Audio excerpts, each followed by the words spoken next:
My mother looked at the Thanksgiving table she had spent 48 hours preparing and said, loud enough for everyone to hear, "Rachel, please don't start. Emma understands these gifts are for actual grandchildren." 9 people were sitting there. 3 wrapped boxes were placed in front of my brother's sons. 2 glittering gift bags sat beside my sister's twin daughters. Ribbons. Tissue paper. Name tags in my mother's careful handwriting. In front of my 9-year-old daughter's plate. Nothing. My brother heard it. My sister heard it. Their spouses did too. My father sat there staring at his fork like silence had always been his safest hobby. And Emma looked at the empty space in front of her plate, then looked at me with that quiet little expression children get when they are trying to decide if being hurt is something they are allowed to admit. My name is Rachel Bennett. I am 37 years old. This is the story of how my family spent 8 years treating my adopted daughter like a guest at her own grandmother's table, and how one Thanksgiving, Emma walked to my mother with a handmade card, and I walked to the table with an envelope, and neither of us needed to raise our voice. My mother thought exclusion could stay a private habit. She forgot I had spent 8 years keeping records. I grew up in Indianapolis, Indiana, in a family that treated legacy like a legal document. My parents, Thomas and Linda Bennett, were the kind of people who framed old photographs, attended every cousin's graduation, and used the word bloodline in casual conversation without noticing what it revealed about them. My older brother Mark had given them exactly what they wanted: marriage at 27, 2 biological sons, a house 12 minutes from theirs, Sunday dinners that looked like holiday cards. My younger sister Jenna had followed close behind a husband, twins, matching Christmas pajamas every December. They were the proof of concept. The demonstrated outcomes. And then there was me. I was not rebellious. I was independent, which in my family was the same thing. I moved to Chicago. I worked in healthcare administration. I married at 28 and divorced at 31, when I discovered my husband interpreted our shared finances as his personal resource and our commitment as optional. After years of fertility treatments and losses that I will not detail here because some grief is private, I made a decision in a hospital parking lot at 33 that changed my life in the only direction that made sense. I chose adoption. My parents responded the way people respond when a decision doesn't fit their framework, with politeness that carried a draft. Emma was 4 when I brought her home. She had serious brown eyes and the careful stillness of a child who had already learned that adults were not always reliable. The first night, she asked if she should call me Miss Rachel. I said she could call me whatever felt safe. 3 months later, after I tucked her in, she whispered, "Can I call you Mom if I mean it?" I said yes and cried in the hallway for 20 minutes. My parents sent flowers when the adoption finalized. My mother's handwriting on the card said, "We're happy you found your path." Not "welcome to the family." Not "she's ours now." Your path. Like I had taken up a new hobby. The first Christmas, my nephews received bicycles. Emma received a bookstore gift card. She was 5. She could not read yet. My mother said she just didn't know what Emma liked yet. I said Emma liked being treated like their granddaughter. Dinner got quieter after that. It stayed subtle enough to deny across the years that followed. Smaller gifts. Fewer invitations to family weekends.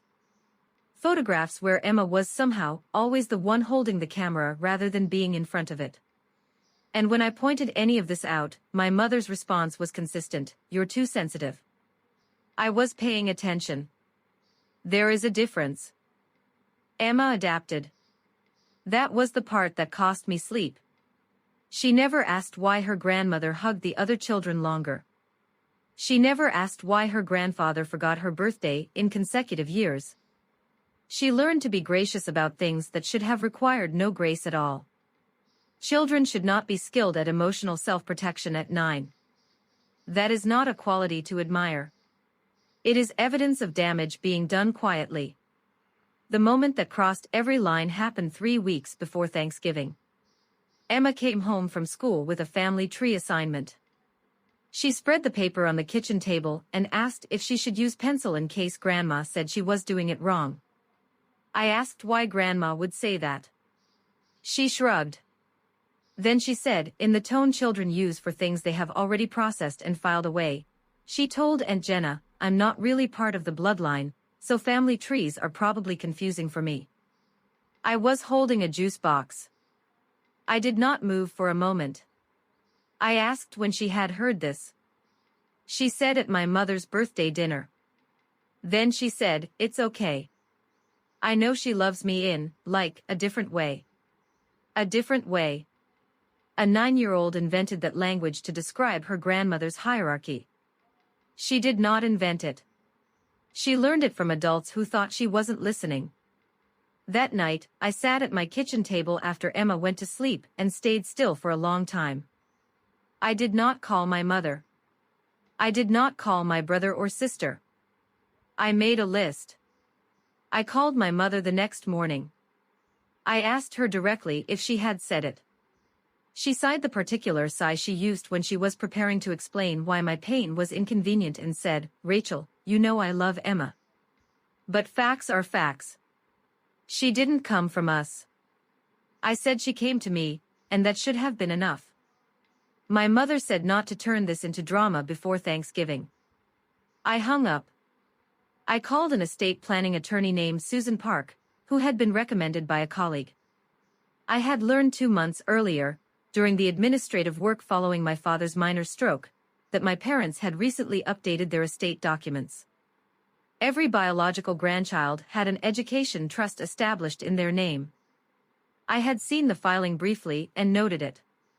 I asked Susan to help me obtain the full documentation. What she confirmed was this: 5 education trusts, 1 for each biological grandchild, ranging from $18,000 to $24,000 each.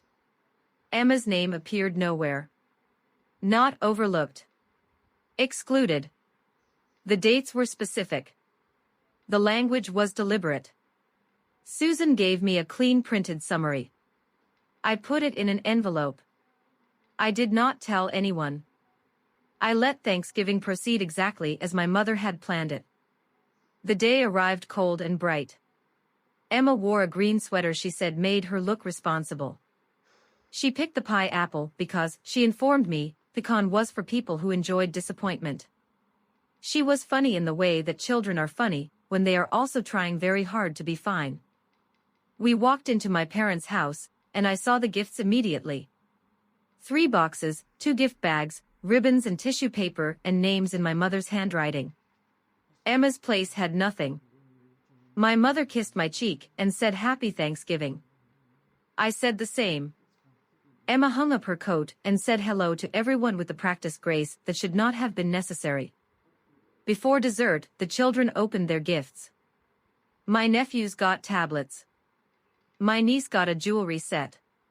Emma sat with her hands folded and said that's really cool about each one, like a polite guest at someone else's celebration. Then Emma did something I was not prepared for. She reached into her bag, pulled out a folded piece of paper, walked to my mother, and handed it to her. She said, I made you something, Grandma. My mother opened it. Inside was a crayon drawing of the Thanksgiving table, every person present, including my parents, my siblings and their families, and Emma herself, small, in a green sweater, drawn at the edge with her name underneath. At the top, in uneven capital letters, my whole family. The room went quiet. Emma said, I made sure I put everyone in. She said it without agenda. That was the thing. She meant it completely. And every adult at that table had to sit inside what a 9-year-old had just made visible, that she had drawn herself into a family that had been drawing her out, and had done it with a crayon and complete sincerity. My mother stared at the drawing. My father looked at the table. I reached into my purse. I placed the envelope beside my mother's plate. I said, since we're talking about family, I thought this was the right time. She opened it. Susan Park's summary. 5 trust names. $5 amounts. Emma's name absent from every line. My brother stopped eating. My sister looked at my mother and said, quietly, "Wait, what is this?" My father aged visibly in the span of about 10 seconds. I looked at him and asked if he had known. He said yes. That single word landed harder than anything else that happened at that table. My mother said it wasn't meant like that. I said it was typed by an attorney, which meant it was meant exactly like that. I did not raise my voice. I did not need to. I said she had taught my daughter to expect less, to make herself smaller, to call exclusion a different kind of love, and that Emma had responded by drawing her grandmother into a picture and calling her family. I pointed at the crayon drawing still in my mother's hand. I said, "That child has shown more grace in 9 years than this family has managed in all the years I've been watching." Nobody spoke. My sister was crying. My brother was looking at the estate summary like he was reading it for the second time, and finding it worse. I got Emma's coat. She looked up from the coloring page she had started at the end of the table, and asked if she had done something wrong. I knelt down. I told her no. I told her she had done everything right. We left before pie. My sister called me the following morning. She said she had not known about the trusts. She said she was going to talk to my parents about it, and that she wanted Emma included going forward. She said it simply and without hedging, and I believed her. She followed through. Within 6 weeks. She had spoken with my parents, and a revised estate document was in process. I was told this by my brother, who called me separately to say he had pushed for it too. My father called me on a Tuesday evening 3 weeks after Thanksgiving. He said, "I should have said something a long time ago. To your mother and to you." He said it without elaboration or excuse. It was the most direct thing he had ever said to me about any of this. I told him I appreciated it and meant that precisely, not more, not less. My mother called twice. The first call I let go to voicemail. She said she had been thinking. She said she loved Emma. She said the word family in a way that sounded different from how she had been using it. The second call I answered. She said she wanted to do better. I told her doing better was a practice, not a declaration, and that Emma would notice the difference. She said she understood. I believe she is trying. The revised estate document, when it was finalized in January, included an education trust for Emma equal to those of the other grandchildren, 21,000. My mother mailed Emma a birthday card in February. She had written her name in the same careful handwriting she used for the gift tags at Thanksgiving. Emma read it at the kitchen table, looked up and said, "She spelled my middle name right this time." Then she went back to her homework. I stood at the counter and let that small thing be what it was. Progress is not dramatic. It arrives in the spelling of a middle name. You accept it for what it is. I live in Chicago. Emma is 9.5, currently very serious about learning to cook and deeply skeptical of any vegetable that is not a carrot. She calls me mom like she has been doing it forever, which she basically has. I lost 8 years of holidays that should have been simpler. I lost the version of my parents I had needed them to be, the ones who would have seen Emma at that table and chosen her without being required to. I lost the ease of family gatherings where I was not monitoring a 9-year-old for signs that she was absorbing someone else's hierarchy. What I gained is an envelope I kept and used at the right moment, and a daughter who responded to years of exclusion by drawing everyone who had excluded her into a picture and labeling it her whole family. I did not teach her that. She arrived with it. My job has been to make sure no one takes it from her. Emma drew herself into the family they kept leaving her out of. Then she handed it to the person who had been leaving her out. And called her grandma. That is the whole story. That is more than enough.